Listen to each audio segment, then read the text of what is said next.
Magandang araw!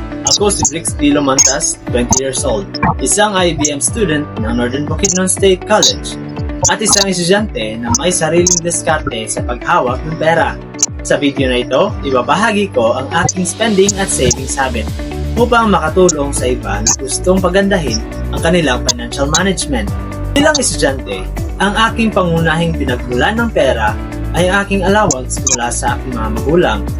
Bukod dito, kumikita rin ako mula sa maliit na business ko at sa part-time job ko. Kapag gumagastos, inuuna ko ang aking pangangailangan bago ang mga luho.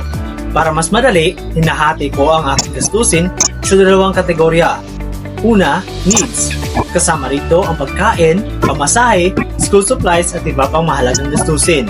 Wants, kabilang dito ang pagkain sa labas, online shopping, at iba pang hindi gaanong kailangan.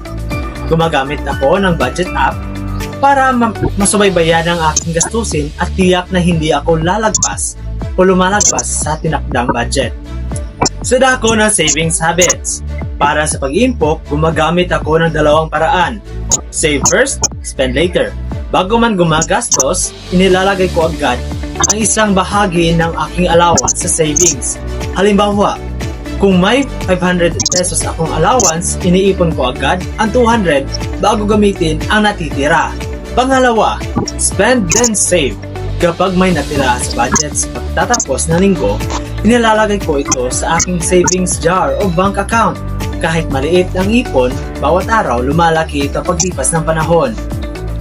Sa pamamagitan ng tamang spending at saving habits, natutunan kong maging mas responsable sa pera. Napagtanto ko na hindi kailangan ng malaking kita para makapag-ipon. Ang mahalaga ay ang tamang diskarte at disiplina.